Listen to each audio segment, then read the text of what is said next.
Friends, Ayurveda की awareness की आज की श्रृंखला में मैं डॉक्टर गार्गी वसावड़ा आयुर्वेदिक तज्ञ आज एक ऐसे फ्रूट की बात करने जा रही हूँ वो जो हम बड़े चाव से खाते हैं।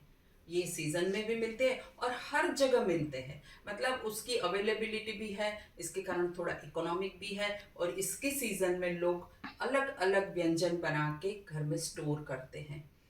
तो वो फल का नाम है अमरूद। वाराणसी में उसको अमरूद बोलते हैं। दक्षिण अफ्रीका से ज़्यादा करके यहाँ पे आया है ऐसा माना जाता है। दक्षिण अफ्रीका में पेरू नाम का देश है, वहाँ बहुत बढ़िया होते हैं तो इसलिए इसको पेरू भी बोलते हैं। और हम लोग जमरुख बोलते हैं, जामफल बोलते हैं। और अमरूद जो नाम है, संस्कृत नाम, उससे अपभ्रंश होके उसको अमरूद बोला जाता है। वाराणसी में भी बहुत अच्छे मिलते हैं। जैसे गुजरात की साइड देखा जाए तो ये दोड़ का और दंदू का वहाँ बहुत अच्छे मिलते हैं। जैसे महाराष्ट्र में होते हैं, बिहार में होते हैं, यूपी में होते हैं, हर जगह साउथ में भी होते हैं। मतलब ये पूरे कंट्री में हमें आम अमरूद मिल जाता है। तो आज हम जानना चाहेंगे कि भाई अमरूद को कैसे सेवन करना चाहिए, उसका क्या क्या बेनिफिट है और किस तरह से करना चाहिए, किस लोग को खाना चाहिए और किस लोग को नहीं खाना चाहिए, या फिर उसके अनुपान, मतलब अमरूद के साथ जो अनुसंधान करके जिसका हम सेवन करते हैं वो अनुपान क्या होना चाहिए उसकी भी बात करेंगे। फ्रेंड्स, अमरूद देखा जाए तो वैसे हर जगह मिलता है। देखिए ये इतना बड़ा अमरूद है, ये हाइब्रिड है लेकिन रसे वाला भी है, रेसे वाला भी है और पौष्टिक भी है। उसी हिसाब से देखा जाए तो ये एक अलग किस्म का अमरूद है। फिर आप देखेंगे कि ये छोटे छोटे जो अमरूद है वो भी अलग किस्म के हैं। और अमरूद जो है वो यूजुअली इस टाइप के भी मिलते हैं, मतलब सफ़ेद भी मिलते हैं, लाल भी मिलते हैं। सफ़ेद से ज़्यादा गुणकारी होते हैं लाल, और टेस्ट में थोड़ा सा फ़र्क रहता है। अमरूद, काफ़ी अमरूद ऐसे बिना बीज के भी मिलते हैं, जैसे महुआ वगैरह की साइड पे। बहुत पहले जामफल जिसको बोलते हैं या जमरुख बोलते हैं, वो अमरूद की वाड़ी थी। और वहाँ के जो अमरूद है वो काफ़ी बीज कम है ऐसे मिलते थे। उसका पल्प बहुत अच्छा होता था, स्वीट होता था और बीज कम होते थे। लेकिन हम ये भी जानना चाहिए हमें कि बीज में इतने गुण है, अमरूद के बीज में इतने गुण है कि आपको उसको चबा चबा के खाना चाहिए। उसमें आयरन भी है और एक गुण ऐसा है कि जो कीड़े का नाश करता है। मतलब आपको कोई भी प्रकार की शिकायत है कीड़े की या स्किन प्रॉब्लम की, तो ये अमरूद के बीज को अगर चबा चबा के अमरूद के साथ खाया जाए तो उसका एक बेनिफिट अलग रहता है। वैसे देखा जाए तो फ्रेंड्स, ये सीजन में अमरूद मीडियम साइज का, ये साइज का हर रोज किसी न किसी बहाने खाना चाहिए। लेकिन किसी किसी को, मतलब कुछ ऐसी प्रकृति के लोग होते हैं जिसको सूट नहीं करता है, तो वो अगर अमरूद खाना चाहेंगे तो उनको ये हो सकता है कि उनको सर्दी हो जाए, गला बैठ जाए या फिर पेट में बहुत भारीपन आ जाए। लेकिन जब अमरूद खाने के बाद पेट में भारीपन आता है तो अमरूद का जो उसमें बहुत फाइबर है, तो वो एक और दस्त भी साफ कर देता है। तो थोड़ी देर के बाद वो पेट भी साफ हो जाता है। वैसे देखा जाए तो अमरूद को किस तरह से हम खा सकते हैं, तो हम कच्ची, जैसे अमरूद पका हुआ है और उसको ऐसे ही खा सकते हैं। लेकिन इसमें वो शीत है, वो तूरे रस का भी होता है, मधुर रस का भी होता है। तो कभी कभी तूरे रस वाला जो थोड़ा सा कच्चा रहता है वो अमरूद खाने के कारण हमें अच्छा नहीं लगता है, थोड़ी सी खांसी आने लगती है, गला सूखता है वगैरह होता है। तो उस टाइम हमें क्या करना चाहिए, तो उस टाइम हमें उसके ऊपर नमक लगा के खाना चाहिए। कोई भी अमरूद अगर आपको सूट नहीं कर रहा है तो आपको नमक यूज कर सकते हैं, सेंधा नमक डाल सकते हैं, ब्लैक पेपर डाल सकते हैं। खास करके बुजुर्ग लोग को अगर अमरूद का सेवन करना है तो उनका डाइजेस्टिव सिस्टम थोड़ा सा मंद होता है। तो उनको क्या करना है कि उनको ये अमरूद लेके उसके ऊपर थोड़ा सा मसाला, जीरा, सौंठ, मरी, मतलब ये सब चीजें कि जो डाइजेशन में हेल्पफुल हो, ऐसी चीजें खानी चाहिए। ऐसे कच्चे पक्के अमरूद जो देखा जाए तो इसका एक बहुत अच्छा स्वादिष्ट वेजिटेबल बनता है। मतलब घर में आप अमरूद की सब्जी बना के आराम से ले सकते हैं। इसमें भी आपको जो हमारे इंडियन किचन में जितने मसाले हैं वो सबका भरपूर उपयोग करके इसको डाइजेशन के योग्य बना के आप खा सकते हैं। अमरूद में ऐसा है कि फाइबर बहुत है, तो इसको खाने का कैसे है। एक तो अगर आपको खाने के पहले खाना है, जो पेशेंट को डायरिया है तो वो अगर खाने के पहले एक अमरूद का सेवन करता है तो उसका डायरिया बंद हो जाता है। और अगर भोजन के बाद जो पेशेंट खाता है तो उनका डाइजेस्टिव फायर बहुत अच्छा होता है। तो मतलब एक ही फल है लेकिन दो अलग अलग तरह से आप खा सकते हैं।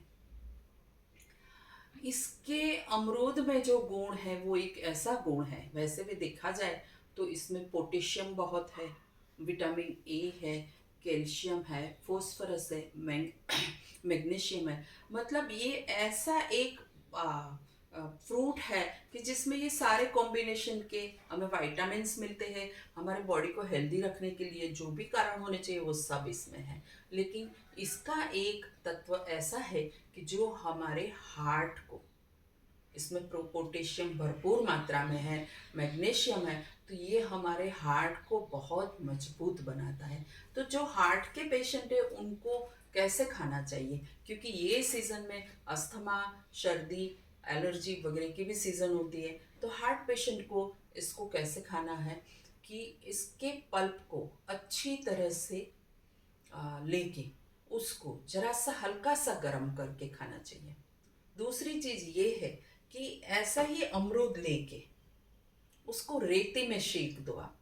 जैसे हम सेकते हैं ना, काफ़ी चीज़ें हम रेती में सेकते हैं, हम बारबेक्यू भी करते हैं, उसी हिसाब से सेक लो और फिर उसमें आप नमक मिर्ची वगैरह डाल के खा लो। लाल मिर्ची अमरूद के साथ बहुत सूट करती है। जिसको भी कोई डाइजेशन की प्रॉब्लम है तो वो हरी मिर्च लाल मिर्ची का पाउडर डाल के अगर खाए तो उनको डाइजेशन अच्छा हो जाता है।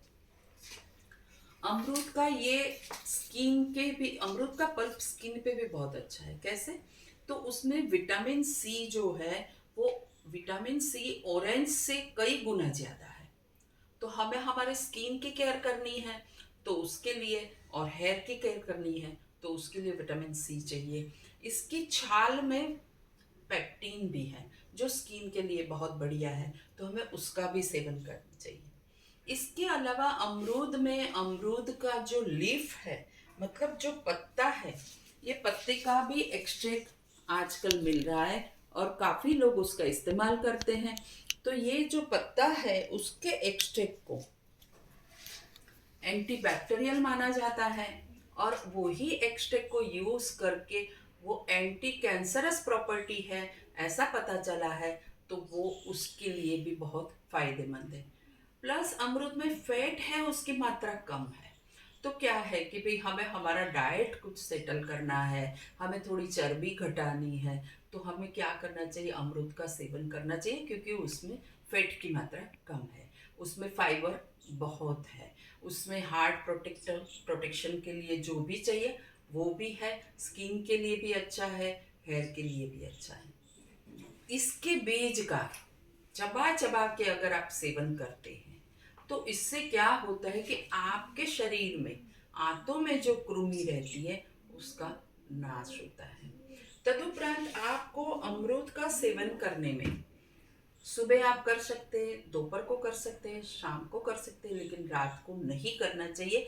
स्पेशली जिस पेशेंट को अस्थमा है, जिसको बहुत खांसी आती है, जिसको कफ प्रकृति है और जिसका जठराग्नि जो डाइजेस्टिव फायर है वो मंद है, तो उनको ये अमरूद रात के समय पे शाम के 4 बजे के बाद कभी भी नहीं खाना चाहिए। बच्चों के लिए आप इसका क्या कर सकते हैं, जैसे हम च्यवनप्राश बनाते हैं, हम बेलफल का मुरब्बा बनाते हैं, ऐसे छोटे छोटे जमरूख को लेना है और आपको शक्कर में उसकी चाशनी बना के उसमें डुबो के रखना है और थोड़े दिन के बाद वो मुरब्बा तैयार हो जाएगा। नहीं तो आपको अच्छी तरह से उसको पका लेना है, तो वो बहुत ही पौष्टिक होता है बच्चों के लिए भी और उम्र वाले लोगों के लिए भी बहुत अच्छा होता है। तुरंत तुरंत वो शक्ति देता है, जो ताकत हमें चाहिए वो 1 चम्मच खाने से आपको लगता है कि हाँ, ये बहुत अच्छा है। तदुपरांत आपको क्या करना है कि इस टाइप के अमरूद लेने हैं, इसके राउंड राउंड जैसे गोल गोल इसको काट देने हैं और गोल गोल काट के फिर जैसे हम गुलकंद बनाते हैं उसी हिसाब से गुड़ लेना है। एक थर गुड़ का करना है, इसके ऊपर ये डालना है, वापस एक थर गुड़ का डालना है, उसी हिसाब से करके लास्ट में गुड़ का थर ऊपर आएगा और आपको कांच की बरनी को धूप में रख देना है। कोई भी अग्नि की भी जरूरत नहीं है, कोई गैस की जरूरत नहीं है, आपको 2-3 दिन को हमेशा चलाते रहना है। तो ये बहुत ही अच्छी तरह से गुड़ और अमरूद मिल जाएंगे और एक मुरब्बा तैयार हो जाएगा। तो ये मुरब्बा जैसे अभी हम आंवले के मुरब्बे का सेवन करते हैं, उसी हिसाब से यही सीजन में आप इसका भी सेवन कर सकते हैं। इसका रोज वाटर के साथ, ये अमरूद का, जामफल का रोज वाटर के साथ अंदर मिश्री डाल के, थोड़ी सी इलायची डाल के आप शरबत भी बना सकते हैं। और गौवा का जाम तो बिल्कुल बाजार में मिलता ही है, हम जाम भी बना सकते हैं। तो अमरूद का सेवन करने से क्या क्या होता है कि skin, hair, digestive fire, iron भी अच्छा रहता है, हार्ट का प्रोटेक्शन करता है, एंटीबैक्टीरियल है, डायबिटीज में भी ये इसकी जो मात्रा है उसका सेवन करने से वो शुगर को भी मेंटेन रखता है या लो कर सकता है, हाई नहीं करता है। इसके अलावा ये फैट कम है तो आप अपने जो डाइट है उसमें भी शामिल कर सकते हैं। आप फैट को रिड्यूस करने के लिए भी एक मीडियम साइज का अमरूद हमेशा सेवन करेंगे, जब तक आपको सीजन में मिलेगा तब तक। तो डेफिनेटली उसका फाइबर है वो सब टॉक्सिन्स भी दूर करेगा। चबा चबा के खाएंगे तो उसके सीड्स भी आपको फायदा करेंगे। उसकी स्किन के साथ खाएंगे, छाल के साथ, तो विटामिन ए और पेप्टिन होने के कारण भी आपकी स्किन अच्छी रहेगी। तो ये सब फायदा करेगा। फ्रेंड्स, ऐसा हम चाहते हैं कि लोग कोई ना कोई फ्रूट लगाए, कोई ना कोई पेड़ लगाए। जैसे ये अमरूद का झाड़ है, जो अमरूद का पेड़ है वो तो आपके बगीचे में भी आराम से हो सकता है, बाहर भी हो सकता है। इसका फायदा ये है कि हम लोग, हमें जब चाहिए तब विटामिन का जो भी स्रोत है वो खा सके। आजकल ऐसा है कि इस टाइप के भी फ्रूट्स मिलते हैं, लेकिन ज़्यादा करके हम अगर नेचुरली पके हुए, नेचुरली तरीके से तैयार हुए चीज़ें खाएं तो वो हमारे लिए बेटर रहती हैं। जैसे आज की बात हम अमरूद की कर रहे हैं, तो अमरूद के बगीचे या फिर अपने गार्डन में लगाइए। और उसके कारण क्या होगा कि इसकी जो लकड़ी है, ये फ्रूट की पेड़ की जो लकड़ी है वो भी बहुत ही काम की है। लकड़ी का बहुत पहले जो बंदूक है उसका पीछे का जो हिस्सा होता है वो अमरूद की लकड़ी से बनता है। मतलब आप सोचिए कि वो लकड़ी भी कितने काम की है। उसी हिसाब से ये जो पत्ते हैं तो उसका एक्सटेंट भी काम का है। तो फ्रेंड्स, आशा करते हैं कि आप लोग अमरूद खाएंगे, सेवन करेंगे, हेल्दी रहेंगे। और नेक्स्ट वीडियो में हम इसी तरह कोई एक और अच्छा सा फ्रूट लेके आएंगे। हमारे चैनल को आप सब्सक्राइब करिए, लाइक करिए और शेयर करिए। Thank you.